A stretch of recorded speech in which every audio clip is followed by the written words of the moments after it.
if you can't cast the ballot, you know a grown-up who can. And they need to be afraid that you can get that grown-up to do your bidding.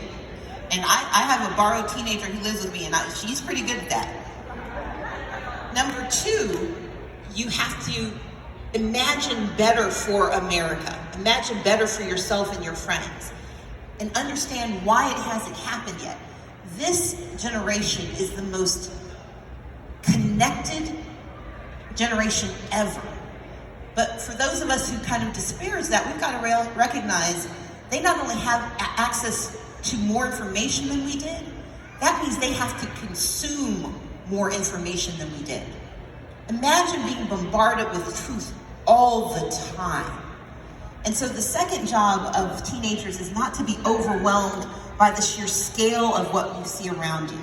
Find the thing that animates you, the thing that activates you, the thing that brings you joy, and make that the focus of the work you want to do.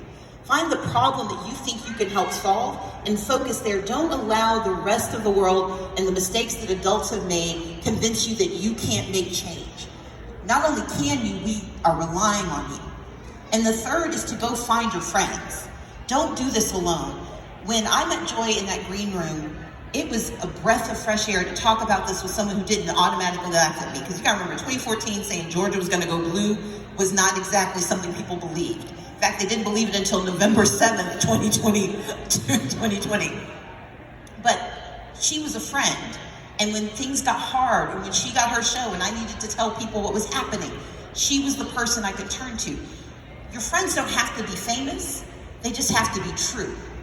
And so as teenagers, you know who shares your values, and you know who should share your values. And so one of your opportunities is to tell them why you're doing what you're doing, why you care about what you care about. So if you show up, if you focus on what matters to you, and if you share your truth with your friends, we can get much more done in this country. Amen. All right, here's another one relegated to a position of absolute powerlessness. You've heard this. When somebody tells you who they are, believe them. Maya Angelou told us this. Read Project 2025. You don't have to read the whole thing. Just read a summary. Go to Democracy Forward and read the summary. When they come after Head Start, who are they coming after? When they come after healthcare, who are they coming after? When they come after diversity in medical education, who are they coming after? We don't have a surplus of black and brown doctors in this country. But we do have a surplus of black and brown folks who don't have access to healthcare in this country. Everything that is at stake can be preserved if we get what we need.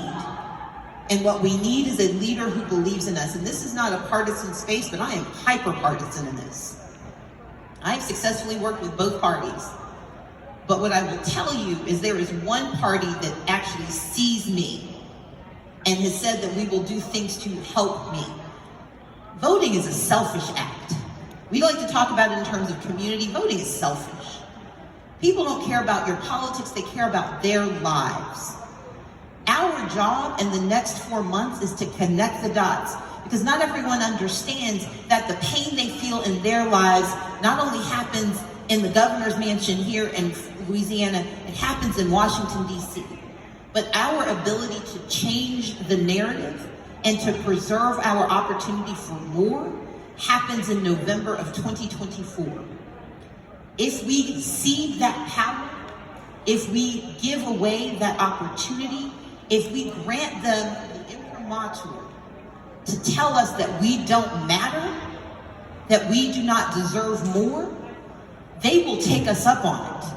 Because they can count just like we can. They can see demographic matters. Atlanta's not getting smaller. Things aren't getting easier. Things are getting more complex. The racial diversity of this country is getting more complex. And that diversity demands that more of us be included. And this is the last thing I'll say. We often treat resources like they're finite. What DEI has proven is that when more of us get to participate, there's more of us that have things, but there's more stuff to go around. DEI increases the bottom line. It increases the money made, it increases the jobs created, it increases the opportunities multiplied. If we closed the racial wealth gap in this country, we would have created more than $1 trillion in new revenue. That's money that pays for a lot of things that we need. But we've got to believe that we're entitled to it, because when you believe you're entitled to something, you will fight for it. You will defend it. You will protect it. And you will vote for it. And that's the mission that we have to have in the next 4 months. So I have two really quick questions. Well, having gone to many revivals, I start by saying thank you to Joy Reid for leading us in this book. And your first job is to go and buy her book. Tell them your book. Oh, it's called Medgar and Murley. It is about my sweet soror, Murley Evers Williams, and her late husband, the great Medgar Evers, and it's their love story. Civil rights love story. It's a civil rights love story. It's an extraordinary novel. It's a book, but it feels like a novel. So whether you like fiction or nonfiction, you need to read this book. Go and get it. Thank you. So number one, that's your first job. Number two, it is to, during the first administration of the convicted felon, and rapist, they would tell us to take him seriously, not literally. That's wrong.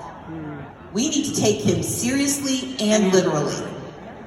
When he tells us that he thinks there are black jobs, he means it. When he tells us that he plans to be a dictator on day one, he means it. I'm just quoting him. I'm not even going into the actual extrapolation. But the reason I point this out is that we have this remarkable memory in the US. We remember the good with perfect clarity, and we let the bad fade. We haze it a little bit. And we've got to remember the 4 years that preceded these with absolute clarity. We have to take what they are promising seriously and literally, because he doesn't get elected alone. This is not about one man. This is about an entire party apparatus that has told us who they are and what they intend for us. They wrote it down. But we also have to remember what we've accomplished again and again and again. We elected people who were not supposed to win because they didn't look like what preceded them. And again and again and again, we have gotten good done. We have the power to change the world, but it starts with us. It starts in this election, and it means going from the top of the ballot all the way to the bottom where the fine print is. It means that we don't vote alone. And it means that we tell the truth no matter how hard it is, no matter who we're telling it to, because our lives are on the line. And that young woman who had the audacity to ask the question, what could she do? She was asking you, what will you do? How will you stand up? How will you defend her future? How will you defend DEI? How will you defend America? We have the job to do. We know what has to be done. We know when it has to be done. Now, as I like to say, let's go get it done. Amen. Thank you all so much. Stacey Abrams, everyone. Thank you all for being here. If you are not following me on social media, I'm Joy Reid on Instagram. I'm Joy Reid Official on TikTok. And I only say that because I'm doing civics education on these things. I'm doing my best to try to get these young folks. So, teenager, tell your friends. Please follow me. Follow this sister. Love you guys. Stacey Abrams at everything. So at Stacey Abrams. Thank you. Stacey Abrams on all social media. Love you guys. Thank you.